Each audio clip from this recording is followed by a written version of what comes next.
Fala pessoal, vamos aqui a mais um vídeo no canal. Que veio de Matheus. Após um ano do lançamento do nosso vídeo sobre a TV Kids, trago hoje para vocês ela, o grande símbolo de nostalgia da nossa geração, o grande nêmesis da TV Kids e por algum motivo a razão de muito ódio contra alguma Fátima por aí. Hoje trago para vocês um vídeo sobre a geração TV Globinho, o programa que marcou a infância de toda uma geração por quase 2 décadas. Quase 2 décadas é muita coisa, Matheus. E sabe quem mais está alegrando muita gente por quase 2 décadas? O nosso patrocinador de hoje, Fiesta Online. Fiesta Online é um MMORPG com um gigantesco mundo de fantasia para você explorar e tudo com aquele visual de anime que a gente tanto ama, menino bom. Ah, eu gosto de me aventurar mesmo, Matheus. Então você tá no lugar certo. Além disso, o jogo também tem um extenso conteúdo PvE e também ambiente PvP para você conhecer novas pessoas e quem sabe não chamar elas para lutarem nas arenas. E falando nisso, que roupa é essa aí que você tá usando? É que eu já baixei o jogo e já escolhi uma das 6 classes que o jogo oferece pra gente. São tantas opções, meu Deus. O que não falta é opção nesse jogo, afinal, Fiesta Online é um dos jogos com a maior quantidade de itens, chegando até mais de 2.000 trajes, meus amigos. 2.000! Tem tanto item. E as montarias? Tem montarias também? Tem moto tunadona, menino bom. Não é possível. Tem prancha flutuante. Como que eu só conheci esse jogo agora, Matheus? Não faz mal, menino bom, pois essa é a melhor época para se conhecer Fiesta Online. Afinal, o jogo ganhou recentemente a maior atualização da sua história, acrescentando novos mapas, inimigos e um sistema de corrupção que afeta todos os mapas. Poxa, tanta coisa, deve ser muito caro esse jogo, né? Oxi, eu ainda não te disse não, foi? O quê? Fiesta Online é totalmente de graça, menino bom. Ah, é agora que eu vou conhecer de todo jeito, Matheus. E você aí também pode conhecer. Basta ir no primeiro link na descrição para obter o jogo. Aguardo vocês no Fiesta Online, meus amigos.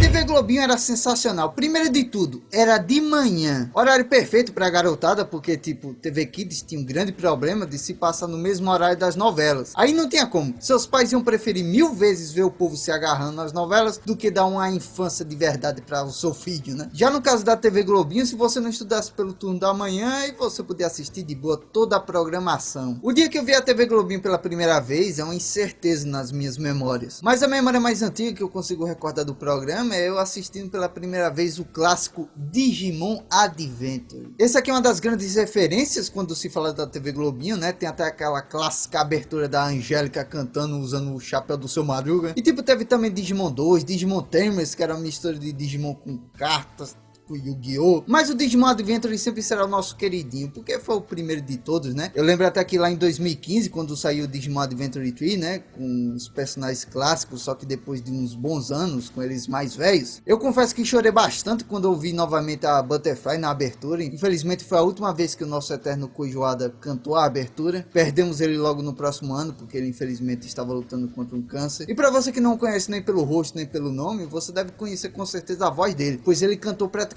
todas as músicas de Digimon, inclusive o Coração Pegando Fogo lá do Digimon 4 da TV Kids. E o Digimon Adventure foi o que iniciou a febre da época dos Tamagotchi, né? Eu nunca tive um, mas na época era tipo lei, os desenhos fazer propaganda de algum brinquedo. Como por exemplo, como esquecer do anime que fez aumentar a venda de tintas e cimentos? O clássico Beyblade.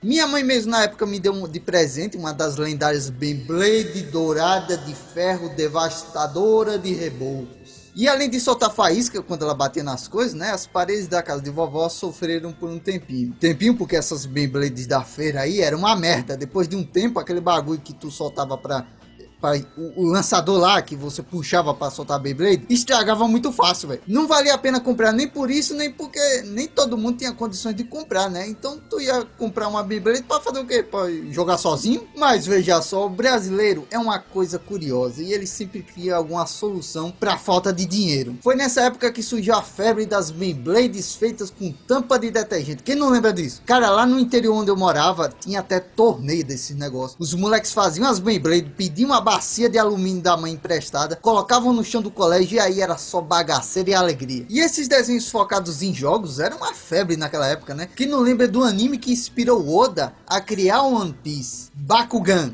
Guerreiros da Batalha. Quem não lembra da abertura dele pedindo açaí? Mas sem dúvida nenhuma, a maior máquina caça-nique da criançada naquela época foi a febre do Yu-Gi-Oh! Para começar, que foi a primeira vez que a igreja católica e a protestante se uniram para enfrentar um inimigo em comum desde o capeta, sabe? Esse aqui eu vou falar bem por cima, porque a minha novela com Yu-Gi-Oh! Merece um vídeo à parte, sabe? Mas o anime era muito bom, depois teve até o GX, que eu inicialmente não curti muito o baralho do protagonista, sabe? Mas quando eu fui jogar o Tag Force do PlayStation 2 e usei ele, aí, meu amigo, eu fiquei 100% fechadão com os heróis elementares. E já que falamos de cartas, quem era a maior catadora de cartas do bairro naquela época? A nossa querida Sakura Card Captor. E os caras que querem ajudar a amiga Laura? Hantaro. Aí esse aqui vocês devem conhecer só pelo nome. Medaball. Um clássico da época que hoje em dia tá meio enrolado com a grande polêmica é o clássico Samurai X. O criador da obra respondeu na justiça pela polícia ter encontrado material mais 18 com menores de idade na casa dele. Foi uma notícia bem tensa para os fãs, afinal o Samurai X era amado demais no mundo todo. Ele inclusive tem um dos poucos live action de anime que realmente são decentes. E pô, se tem uma coisa que eu não posso esquecer é do nosso querido Zatch Bell, um dos animes dublados mais engraçados da minha infância. Eu gostava tanto dessa parada que lá na minha infância eu peguei uma caixinha de papelão e fiz o meu próprio Vulcan 300.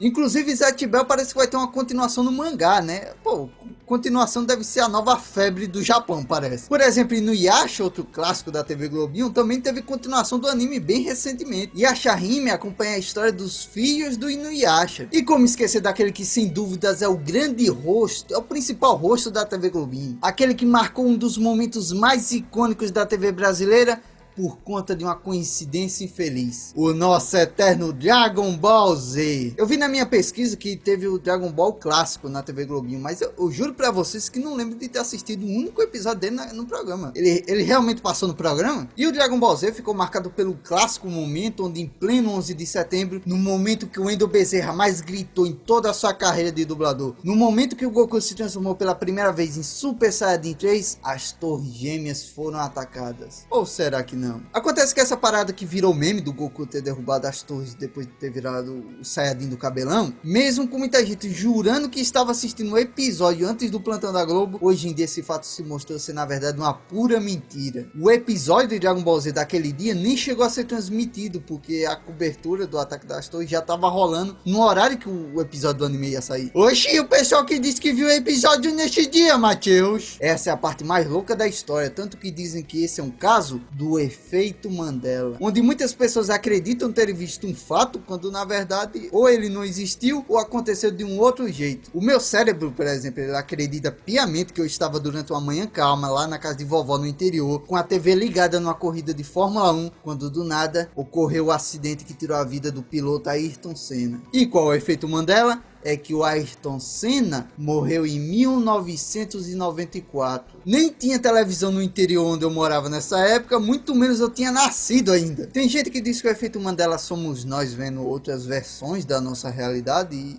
isso é bem louco, né? E já que tocamos no assunto de outra versão, vamos falar logo de Dragon Ball GT. Olha, eu não assisto Dragon Ball GT há anos, então se eu reassistir um dia, talvez eu mude essa minha opinião. Mas até hoje eu não entendo por que tanta gente odeia esse Dragon Ball. Pra mim ele é um Dragon Ball com uma carga tão da hora e única, sabe? Não tô falando da abertura linda, que dispensa qualquer comentário meu, né? Aquela canção, o verdadeiro túnel do tempo que faz você lembrar da sua infância na mesma hora. Mas tipo, houveram momentos que eu nunca esqueci desse anime. O Senhor Kaiô puxando o rabo do Goku pra ele crescer de novo. Aquela cena é demais. A tão épica transformação do Super Saiyajin 4 que, na moral, velho, eu acho aquele visual muito foda, velho. Totalmente diferente dos passados, que eram só o cabelo do Goku crescendo. E essa transformação é muito mais coerente com as características originais dos Saiyajins, né? Que é a aparência do macaco. E pra mim teve muito momento que eu me emocionei no anime, mas o final de Dragon Ball GT, na moral, ali foi o ápice. Principalmente por ser um final tão reflexivo pra Dragon Ball, pô. Você espera que Dragon Ball ia ter um final reflexivo? Eu, moleque, nem tinha me tocado que o Goku tinha morrido depois de soltar Genkidama. Eu fiquei tipo a Pan, sabe? Tipo, ele foi viajar aí com o Shenlong por aí. E foi só anos depois que eu fui entender a carga emocional da frase do Vegeta falando pra Pan cuidar da roupa rasgada do Goku. Cara, foi foda, eu arrepio só de pensar. Foi ali que eu entendi de verdade o peso da frase final do anime. E assim, a história de Dragon Ball chega ao fim. Opa! Algumas animações americanas da TV Globinho eu não gostava nada do design e só assistia quando não tinha jeito mesmo, sabe? Cat Dog, Hey Arnold, Robot Boy, Betty Atômica, Rocket Power. Véio, olha essa porra. O Gretz...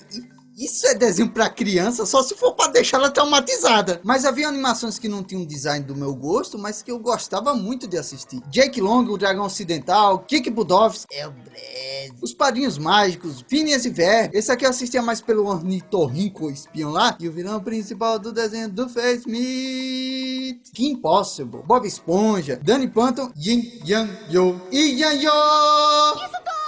Mas Avatar, a lenda de Aang, é de torar o Kokoro. Um desenho foda demais com o nosso menino cabeça de seta em busca de aprender todos os elementos para parar a tirania da nação do fogo. Quem nunca ficou debaixo do chuveiro com a água batendo nas mãos e pensando, eu sou um dobrador d'água? Houveram episódios inesquecíveis de Avatar, o episódio que o Aang beija a Katara no escuro, o episódio do treino dos pontos de chakra, aquele episódio bizarro da dobra de sangue, a luta do Zuko com a irmã dele, que foi a primeira fé nas malucas de muita gente por aí, mas com certeza o episódio mais cabuloso foi a luta final do Aang com o Senhor do Fogo. Numa época onde não existia ainda Levi versus Bestial, aquilo era o maior significado de uma surra pra gente. Na TV Globinho o que mais passou foi Homem-Aranha, passou uma caralhada de temporadas e gerações diferentes dele, assim como também de outros heróis da Marvel. Homem de Ferro, Hulk, Quarteto Fantástico e também outros tipos de heróis como Buzz, as Tartarugas Ninjas, Sonic X e quem não lembra do desenho de menina que a garotada adorava assistir? As Três Espiãs Demais. Quem não lembra daquela clássica cena dos lasers na parede?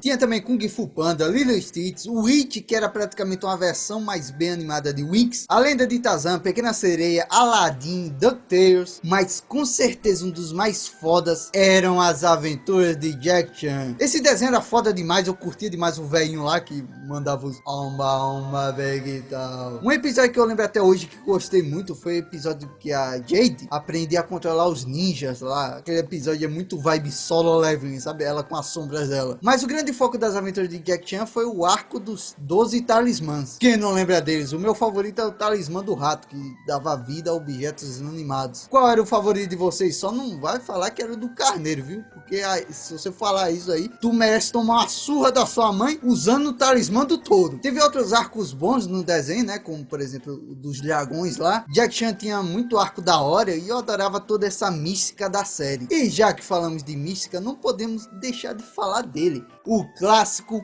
Caverna do Dragão. Caverna do Dragão é praticamente o primeiro Isekai que eu conheço. E na moral, esse desenho era genial. Os protagonistas são mandados para outro mundo depois que entraram num brinquedo lá em um parque. E durante todos os episódios, né, eles irão buscar uma maneira de voltar para casa com a ajuda do Mestre dos Magos, ou nem tanta ajuda assim, e enfrentarão o seu grande inimigo, o Vingador. E claro, o final de Caverna do Dragão, que por muito tempo foi um grande mistério para todo mundo. Lá atrás, na época que tantos mistérios e lendas rondavam pela internet, havia o boato que, na verdade, o último episódio nunca foi ao ar porque ia mostrar que os protagonistas, na verdade, morreram quando entraram lá naquela montanha russa. E tudo que rolou no desenho, na verdade, eram eles no inferno. Essa teoria aí era muito maluca, mas até sair um final oficial, entre aspas, em formato de HQ que um dos produtores da série lançou. Caverna do Dragão tem uma história muito boa pra tipo, um dia eu quero trazer um vídeo só falando desse desenho. Mas a TV Globinho não era casa apenas de desenhos americanos e desenhos japoneses, pois haviam as séries live action que eram até muito boas. Tinha Kamen Rider, o Cavaleiro Dragão, que era muito foda, mas nem chega a ser como nosso bom e velho Power Ranger, SPD, Dino Trovão, Tempestade Ninja, Força Animal. Meu Deus, eu não consigo escolher um favorito, porque tipo, quando eu era criança eu amava demais qualquer coisa que envolvesse dinossauro, sabe? Então Dino Trovão me pegava forte no cocorô. Mas eu acho que não tem jeito, o Power Ranger Força Animal é com certeza o mais icônico de todos. E tudo por causa daquele famoso episódio da Lua, um dos episódios de crossovers mais épicos da história. Em quase todo Power Ranger tinha um episódio de crossover, né? No Power Ranger Dino Trovão, os de Tempestade Ninja fizeram a participação. No de SPD, os de Dino Trovão fizeram a participação. E tem até aquele famoso crossover dos Power Rangers com as Tartarugas Ninja. Ali foi uma loucura. Mas nenhum desses crossovers se compara ao dia que em Força Animal tivemos o famoso episódio Eternamente Vermelho, onde os caras simplesmente trouxeram todos os antigos atores que fizeram os Rangers vermelhos. Na moral, ver todos eles morfando juntos é esquisito demais falar isso, meu Deus. Enfim, ver a galera toda reunida foi um momento que marcou demais a nossa infância. Em 2017 eles até tentaram superar isso, trazendo todos os Rangers de todas as temporadas, mas vamos confessar aqui que não foi tão foda, porque a gente sabe que a maioria ali é um figurante vestindo a roupa dos Power Rangers, né? Já que só alguns tiraram o capacete. E no Eternamente Vermelho a gente vê o rosto da galera dos atores que marcaram a nossa infância. Inclusive alguns desses atores aí foram para um caminho muito inesperado na vida. Por exemplo, vocês lembram do Ranger Extra do Força Animal? Tipo, eu adoro a descrição que a Wikipedia dá pro ator que fez esse Ranger aí. Ator que fez o Ranger Lobo Lunar. Atualmente é técnico de reparo de porta de garagem. Mas nada se compara ao ator que fez o Ranger Vermelho de Força Animal, que após ter tido uma discussão muito séria com um colega de quarto, o cara simplesmente pegou uma espada de verdade e meteu no cara. Mas veja só, uma coisa bem bacana em Power Ranger é que tem conterrâneo nosso nos times. O Ranger Amarelo de Dino Charge, a Ranger Rosa de Ninja Steel e o Ranger Amarelo de Tempestade Ninja. Cara, eu não tinha ideia que esse cara era brasileiro. Inclusive eu nunca quis ser nem ator nem dublador, sabe? Nunca fui um aficionado por teatro. Mas um sonho meu que eu tenho até hoje é de ter no meu currículo, já foi o Power Ranger Vermelho. Porra, velho, sem zoeira, isso é um sonho que eu tenho desde criança. E vai dizer que você nunca quis ser o Ranger Vermelho, velho? Ah, imagina os caras que fizeram os Ranger Vermelho falando pro filho deles, velho. Como deve ser foda isso? E por que você meteu a espada no seu amigo, pai? Eu achei que ia sair faísca.